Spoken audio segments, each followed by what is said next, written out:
Well, at a time when there have been several reports of flight safety concerns on SpiceJet, including several yesterday, questions have been raised now on the safety of the airline, with a show cause notice being issued by the Civil Aviation Ministry. To talk about the implications of this and a response from the airline, we are very privileged to have Ajay Singh, Chairman and MD of SpiceJet, who joins us for this exclusive interview. Thanks, sir, very much for being with us. Now, it's just in the last little while that the show cause notice has come out, and it says, and I quote, whereas the review transpires that poor internal safety oversight and inadequate maintenance actions has resulted in degradation of the safety margin. So the basic question is this: is SpiceJet safe to fly on? Vishnu, SpiceJet is absolutely safe. Let me just remind you that just a month ago, DGCA had actually audited every single one of our aircraft and found them to be safe. Yeah. As far as these incidents are concerned, and of course, let me just say that every incident that happens is a cause of concern. Yeah. It always is a cause of concern. And of course, we have to take every possible conceivable step to ensure that incidents are minimized. That is the job of an airline, and we of course will continue to do that. But let me just say that of the incidents that are being talked about, one of them, for example, is a bird hit. Mm-hmm. This smoke coming out from an engine, that is a bird hit. No airline, and every airline has bird hits. I mean, on the day that SpiceJet had a bird hit, so did another airline have a bird hit. But it's just, we need to make sure that we are consciously taking a call on what is safe and what is not safe. Sure. We, for example, this incident which happened yesterday, and you referred to several incidents yesterday. There were two incidents yesterday. Let me just tell you about them.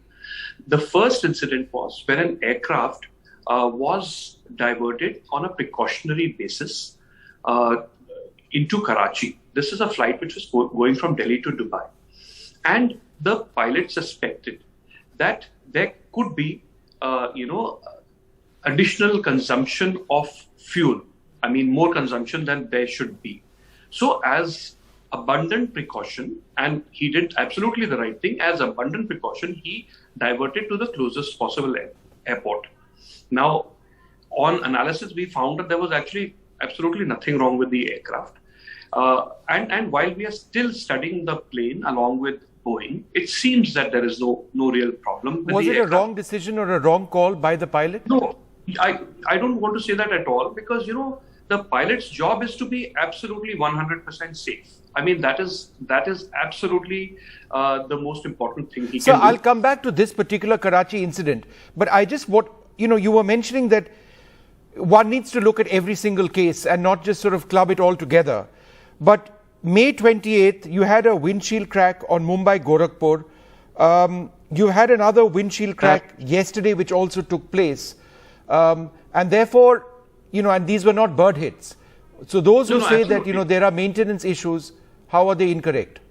Look, a windshield crack, a windshield is a windshield. It comes from a supplier. You put it, and sometimes they crack. And it's not only in Spice. I mean, they crack for airlines across the country and across the world. I mean, if I was to show you, and of course, I don't want to get into the legalese of this, and because it's extremely important that SpiceJet run an absolutely safe operation, as in fact it has done for the last 15 years of its existence, right, in India. But let me just say that if you look at the average data, and that's how any sensible person would look at it. Look at a global average, how many windshields crack, on how many flights per flight, how many windshields cracked, how many windshields cracked for SpiceJet, how many windshields cracked for Indigo. You will find that, in fact, Indian carriers are doing quite a bit better than their foreign counterparts. Okay. So windshields crack, the planes, are then come back, and then they replace the windshield and they move on. Okay, but Mr. Singh, there are two other incidents. If you have 3,000, 2,500, 3,000 flights a day, some windshields will crack. They Okay. crack for every day. July 2nd, you had a Jabalpur bound aircraft, which returned to Delhi with smoke in the cabin. Apparently, it was an oil leak which took place. May 4th, one of the engines of your aircraft, Chennai Durgapur, had to shut down because of an oil filter warning. Again, Yes. how is this not a maintenance issue? Of course. Let me tell you. The oil filter warning issue, these are brand new aircraft which have come from Boeing. Those brand new aircraft have a new engine, the CFM LEAP engine. If you remember this LEAP engine for Indigo aircraft, there were several shutdowns last year. In fact, I think more than 40 or 50 shutdowns which happened last year in flight.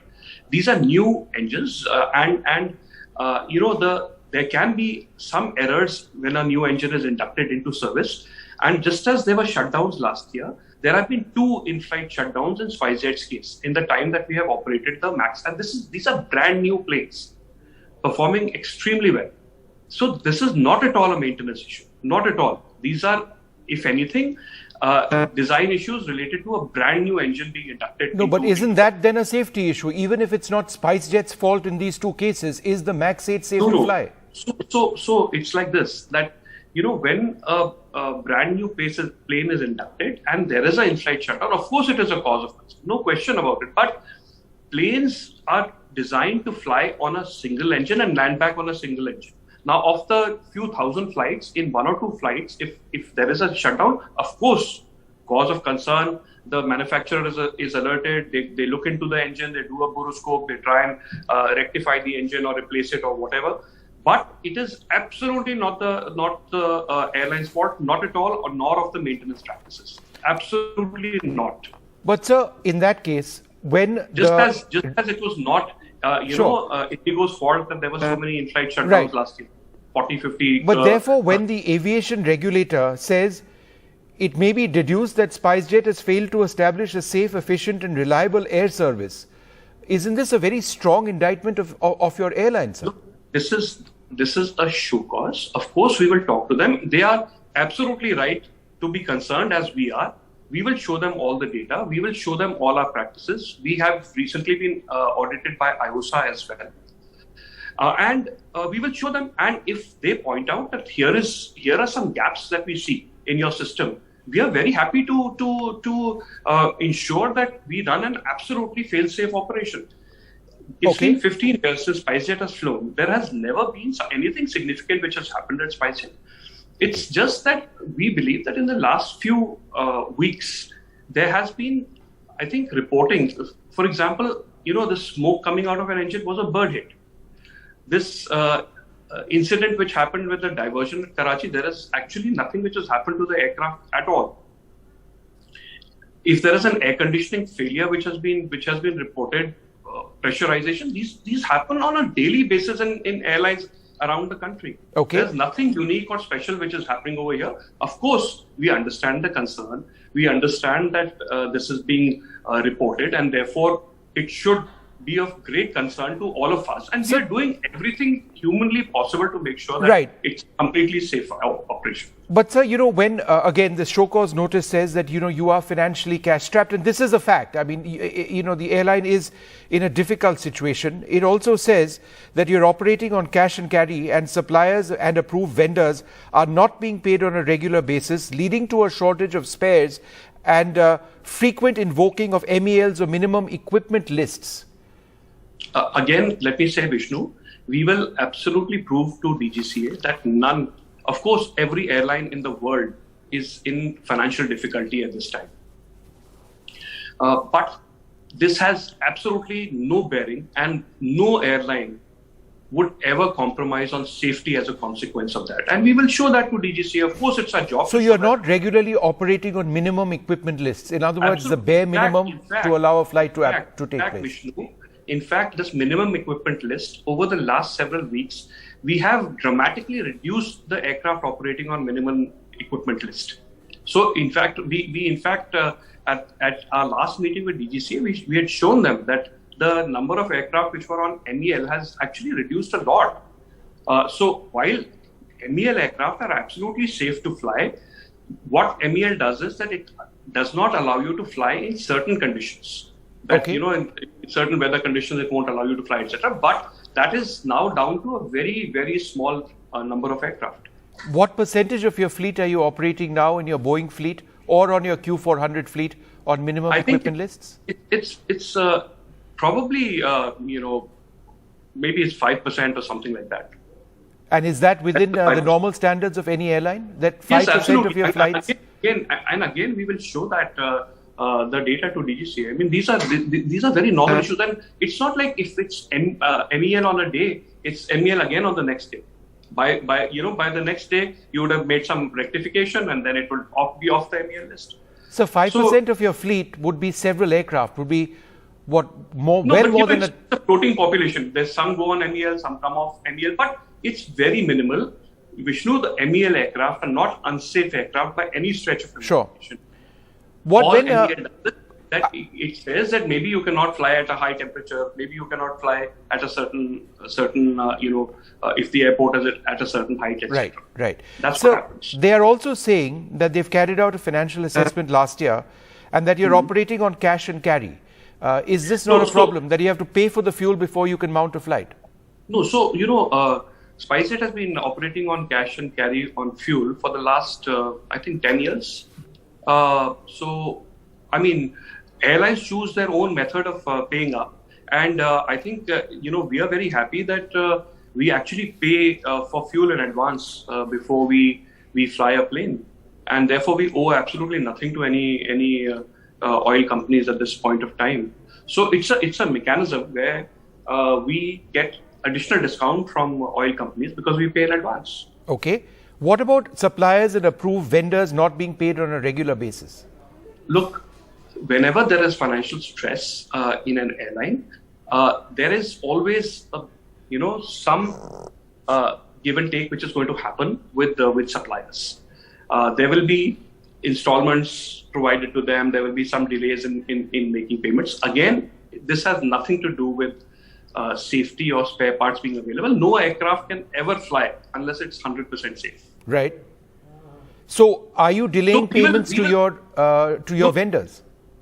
So of course, the vendors are being paid. All the critical vendors are being paid. There are some delays in making certain payments, but again, that doesn't impact either the supply of any spare part. I mean, if you look at all the incidents, there's nothing, not even one, which has anything to do with a spare part issue. Got it, sir. But therefore, if what they are saying, and again, this is what the DGCA, the aviation regulator, is saying, is that while your flights are obviously landing safely, fortunately so, you are landing with degraded safety margins. Those are their words. No, so again, it is for us to show, and they're absolutely right to show concern when media reports incidents in a string of incidents. And again, as we proved to them last month, we will again prove to them that what we are doing is absolutely as safe as we possibly can be. And if they find us to be deficient in any space at all, of course we'll make that call. Of course, and it is their job to regulate us, and we welcome that regulation. Mr. Singh, the flight which landed in Karachi yesterday because there was this malfunction of an instrument, fuel monitoring system which took place. How many hours, and this is separate from the larger issue of flight safety, how many hours did the passengers have to remain on that aircraft before they could be flown out by a replacement aircraft? So they were allowed to deboard and be in the lounge, Vishnu. This is Pakistan, and Pakistan is not the easiest when you exactly. That's why I'm asking. Yeah, of course. So we said that. As I said, that the pilot diverted there out of precaution, and he did the right thing. The indicator light that you are speaking about, I mean, it showed some form of an imbalance or additional consumption of fuel. So he was right, and he landed, at the nearest possible airport, which happened to be Karachi. Now, we wanted to send an aircraft there to take the passengers out and on to Dubai. The Pakistan government, takes a lot of time to give those clearances. So, it took a fair while, and we really regret that. But they did permit us to take the passengers out of the plane and into the lounge. So they were in the lounge, and then the replacement aircraft was sent. The passengers went in that replacement aircraft. It took a long time because clearances in Pakistan really take a very long time, especially when it comes to Indian aircraft. Was it a tense day for you, besides, getting those passengers onto the replacement flight, because you'd made this landing, a precautionary landing in Pakistan, not the easiest place to deal with from an administration standpoint, besides anything else? Yes, absolutely. Of course. I mean, Bombay is very close to Karachi. If he had only landed in Bombay, there would have been no issue at all, right?